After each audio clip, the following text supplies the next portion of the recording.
Hopefully आप सब ठीक होंगे। आज की जो मैं वीडियो लाया हूँ उनके लिए लाया हूँ जो बच्चे बेसिकली बिलोंग करते हैं नॉर्थ इंडिया से, जिनको शिपिंग के बारे में बिल्कुल भी आइडिया नहीं है। एंड वो डरते हैं बाद में, जैसे उन्होंने सुना होगा कि सेकंड मेट का एग्ज़ाम होता है, चीफ मेट का एग्ज़ाम होता है, कैप्टन का एग्ज़ाम होता है, हम पास कर पाएंगे या नहीं कर पाएंगे। तो नमस्कार दोस्तों, स्वागत है आपका मेरे यूट्यूब चैनल सेलर एंकर पे। मैं हूं आपका दोस्त, आपका साथी, आपका सलाहकार अभिषेक मिश्रा। दोस्तों, आज मैं आपको क्लियरली बता दूं, अगर आपने अपनी 10+2 अच्छे से की हुई है तो आपको आगे कोई समस्या नहीं आएगी अगर आप काम करने के इच्छुक हैं तो। अब दो तरह के बंदे होते हैं, एक होते हैं कि चुनौतियों का सामना करते हैं, उनको किसी भी तरीके का काम दे दिया जाए वो बिल्कुल नहीं घबराते। और दूसरे होते हैं कि वो मतलब कुछ भी काम आएगा तो थोड़ा इधर उधर मतलब टाइम पास करेंगे। तो मैंने पहले भी बताया था, बी प्रेजेंट। आप कोई भी काम करते हैं, not only in merchant navy, अगर आप घर पे हैं, अगर आप अपने घर का कोई काम कर रहे हैं तो बी प्रेजेंट देयर ओनली। बच्चों के साथ खेल रहे हैं तो बच्चों के साथ ही खेलिए, मूवी देख रहे हैं तो मूवी देखिए। ऐसा नहीं होना चाहिए कि हमारा दिमाग आधा इधर आधा उधर। तो आज जो मैं इंपॉर्टेंट बात बताने जा रहा हूँ, आप लोगों को बिल्कुल घबराने की ज़रूरत नहीं है। बस आपका जो इनिशियल है, बेस है, वो सही होना चाहिए, जैसा कि मैंने पहले भी बताया था। क्योंकि एक बार जब आपको अगर स्पॉन्सरशिप लेटर मिल जाता है कंपनी से, कि सपोज दैट आपने एमएससी कंपनी का एग्ज़ाम दिया, मेडिटेरियन शिपिंग कॉरपोरेशन सब जानते हैं, वो कैडेट्स लेती है, आईएमआई इंस्टीट्यूट से लेती है।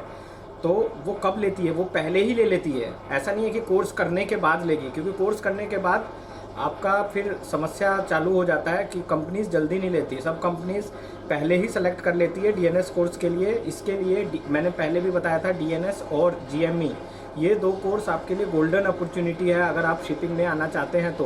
क्योंकि इन दोनों कोर्स में पहले ही सिलेक्शन हो जाता है, और एक बार आपका सिलेक्शन हो गया तो फिर बल्ले बल्ले उसके बाद क्या है, आपको जस्ट अपनी प्रीसी ट्रेनिंग ख़त्म करनी है। और शिप की ट्रेनिंग इंपॉर्टेंट है, जो आप 18 मंथ ट्रेनिंग करेंगे ऑन बोर्ड, वो बहुत इंपॉर्टेंट है। क्योंकि आप एक सडनली आप 12th क्लास 10th क्लास पढ़ाई से सडनली जो चेंज होता है वो ड्रास्टिकली चेंज होता है। उस चेंज में आपको अपना एटीट्यूड सही रखना है, क्योंकि कई सारे आजकल के जो यंग नौजवान कैडेट्स हैं तो उनका ध्यान मोबाइल्स वगैरह में ज़्यादा रहता है, काम के प्रति कम रहता है। तो आपका जो ध्यान होना चाहिए वो काम के प्रति ज़्यादा होना चाहिए।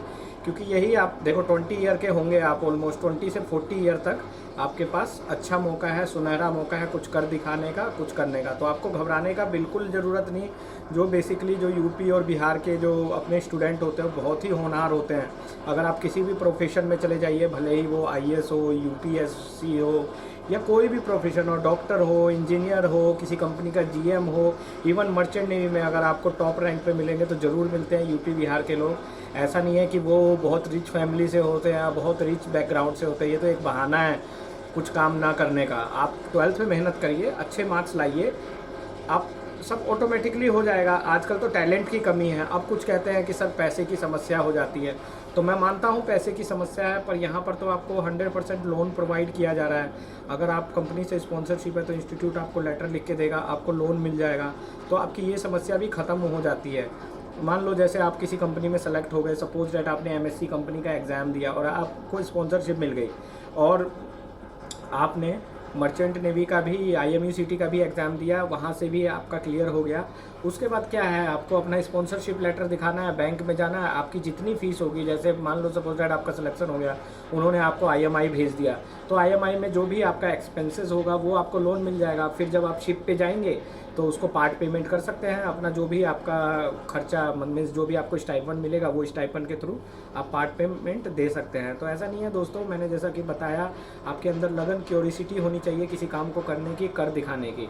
तो और सबसे इम्पोर्टेंट चीज़, बेसिक क्वालिफिकेशन आपकी क्वालिफाई होनी चाहिए। आप कहीं बोलते हैं सर हमारे केमिस्ट्री में 59 रह गए, बाकी ऐसे 70% है, तो नहीं दोस्तों, सब में इंडिविजुअल चाहिए, और it is a company requirement. अब जैसे फ्लीट मैनेजमेंट देखी होगी आपने, सिनर्जी, इनकी रिक्वायरमेंट 70% की होती है, किसी की 65 होती है, 60 तो मैंने एक बेसिक बोला है। तो जितने ज़्यादा आपके अच्छे मार्क्स होंगे उतना ज़्यादा आपका वेटेज बढ़ेगा। ऐसा नहीं है, कई बोलते हैं सर हम गवर्नमेंट स्कूल से पढ़े हैं, कई बोलते हैं सर हम इधर से पढ़े। इट डज़न्ट मैटर, आप कहीं से भी पढ़े हो, अगर आपके पास 12th जो है सर्टिफाइड सर्टिफिकेट है तो then there is a no issue. बस आपको मेहनत करनी है, डेफिनेटली आपका सिलेक्शन हो जाएगा। अब उसके बाद मैं बताता हूँ उसके बाद क्या होता है। टिल कैडेट तक ओके, आपके पास टाइम भी मिल गया, आपको 3 ईयर मिल गया सब सीखने का। उसके बाद असली इम्पोर्टेंट टाइम चालू होता है जब आप सेकेंड मेट वगैरह का एग्ज़ाम देते हो। स्पेशली जो second mate, chief mate, master, तब तक तो आप काफ़ी कुछ सीख जाते हो।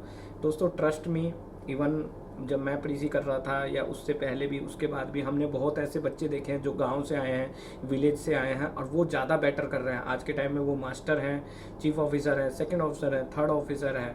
वो अपनी कंट्री का नाम रोशन कर रहे हैं, पैसा भी कमा रहे हैं, अपने माता पिता की रिस्पॉन्सिबिलिटी भी ले रहे हैं, फाइनेंशियली कंडीशन जो है उनकी, उनको भी स्ट्रॉन्ग कर रहे हैं। तो ये आपके ऊपर निर्भर करता है कि आप किस तरीके से अपनी ड्यूटी है वो डिलीजेंटली फॉलो करते हैं या नहीं। तो अप टू यू। तो ये चीज़ आपका क्लियर हो गया होगा। बाकी रही एग्जामिनेशन पार्ट, तो जैसा मैं पहले बताया हूँ, ऐसा कोई डरने की ज़रूरत नहीं है। आप सारे एग्ज़ाम इंडिया से दीजिए, ना ही ज़्यादा एक्सपेंसेस है, और आराम से आपके सारे एग्ज़ाम क्लियर भी हो जाएंगे। कई बोलते हैं सर हम यूके जाएंगे, कई बोलते हैं सर हम ऑस्ट्रेलिया जाएंगे। अरे क्या ज़रूरत है भाई, जब इंडिया में हो ही रहा है, आपको सीओसी मिल रही है, और इंडियन सीओसी ज़्यादा वैल्यूएबल भी है उनसे, तो क्यों आप यूके जाइएगा? आप कब तक भागते रहिएगा? तो मेरा यही मानना है, जो बेसिक क्वालिफिकेशन आपको कंप्लीट करनी होगी। बाकी जो जीपी रेटिंग वाले हैं उनकी बेसिक क्वालिफिकेशन 10th है। अगर उन्होंने 10th में अच्छे से मेहनत करी है तो आराम से उनका सिलेक्शन हो जाएगा। मेन सिर्फ सिलेक्शन की बात नहीं है, जैसे मैंने बताया, जहाज़ पे आने के बाद आपको काम करना पड़ता है।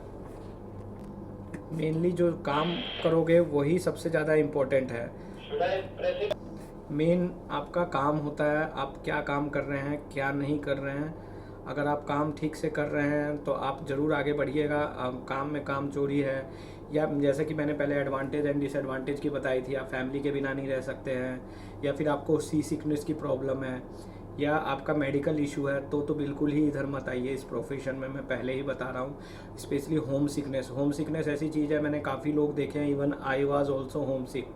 जब इनिशियली मैं ज्वाइन किया था तो मैं भी इसका शिकार था।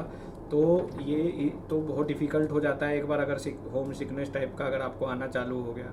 तो मैं यही सजेस्ट दूंगा उन भाइयों को कि, और ऐसा नहीं है, सब ठीक हो जाता है एक बार। जब आप घर छोड़ोगे तो ऑटोमेटिकली सब लाइन पे आ जाते हैं। जब मैं खुद आ गया लाइन पे, तो आप क्यों नहीं आ सकते हो? मैं तो सबसे बड़ा एग्जांपल अपना खुद का लेता हूँ, ये मेरा मानना है। सो गाइज़, आप अच्छा करोगे definitely. My best wishes with you. फिर मैं बनाऊँगा। गुड बाय, टेक केयर, जय हिंद।